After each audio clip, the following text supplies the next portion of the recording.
এই কবরের মধ্যে যখন আমাদেরকে রাখা হবে, গত জুমায় বলেছি আল্লাহ রাব্বুল আলামিন কবরের মধ্যে মুনকার নকির দ্বারা প্রশ্ন করবেন কয়টা?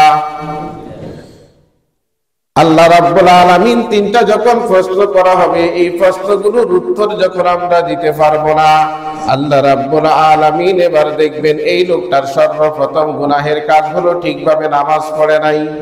ঠিকভাবে কি পড়ে নাই? ওই ইমানদার মুসলমান এক ওয়াক্ত নামাজ পড়ে, চার ওয়াক্ত পড়ে না, 3 ওয়াক্ত পড়ে, 2 ওয়াক্ত পড়ে না, মাঝে মাঝে পড়ে, মাঝে মাঝে পড়ে না, এমন লোকগুলো যারা কবরে যাবে, আল্লাহর হাবিব বলেন ওই লোকটাকে কবরের মধ্যে একটা নয়, দুইটা নয়, 99টা সর্প দংশন করবে। কয়টা সর্প? বাবা কেমন সাপ? আল্লাহর নবী বলেন ওই সাপগুলো যদি একবার দুনিয়ার জমিনের মধ্যে নিঃশ্বাস ফেলায়, তাম পৃথিবী তার বিষের যন্ত্রণায় সব ভস্ম হয়ে যাবে। এত বিষাক্ত সাপ। এখন বলবেন যে দুনিয়ার জমিনে যদি আমাদেরকে বিষাক্ত সাপে সবল মারে, তখন আমরা এই সবলের উসিলায় অনেক সময় মৃত্যুবরণ হয় কি হয় না মানুষের?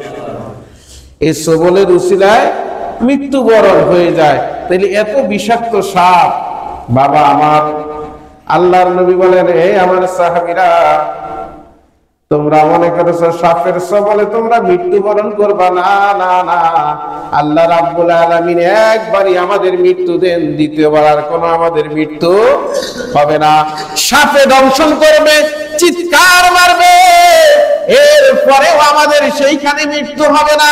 এখানেই শুধু শেষ নয়, আল্লাহর নবী বলেন যেই লোকটা জাহান্নামী হয়ে কবরের মধ্যে যাবে, এই কবরের মাটি এক প্রান্ত থেকে যখন চাপ দেওয়া শুরু করবে, চাপ দিতে দিতে পৃথিবীর ওই প্রান্তে চলে যাবে, আবার এই প্রান্ত থেকে চাপ দেওয়া শুরু করবে, পৃথিবীর ওই প্রান্তের মধ্যে চলে যাবে।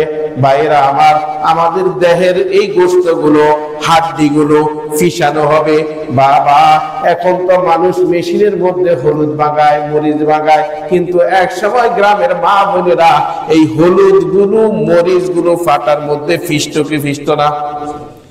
কেমন মিহিন করে ফেলতো ফাটার মধ্যে ফিসে।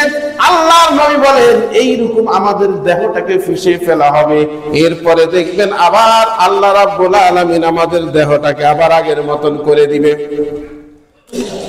আবার এইভাবে ফিসানো হবে। আল্লাহর নবীকে জিজ্ঞাসা করা হয়েছিল, ইয়া রাসূলুল্লাহ কতদিন পর্যন্ত এইরকম শাস্তি দিবে? এই সর্পগুলো কতদিন পর্যন্ত দংশন করবে? এইভাবে কবরের মাটি পৃথিবীর এক প্রান্তে যাবে, আবার আরেক প্রান্তে যাবে, এইভাবে মানুষদেরকে কতদিন পর্যন্ত ফিসতে থাকবে?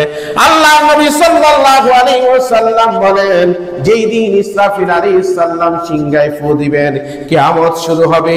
ওই কিয়ামত শুরু হওয়া পর্যন্ত মানুষগুলো ওই কবরের রিমান্ডের মধ্যে থাকবে।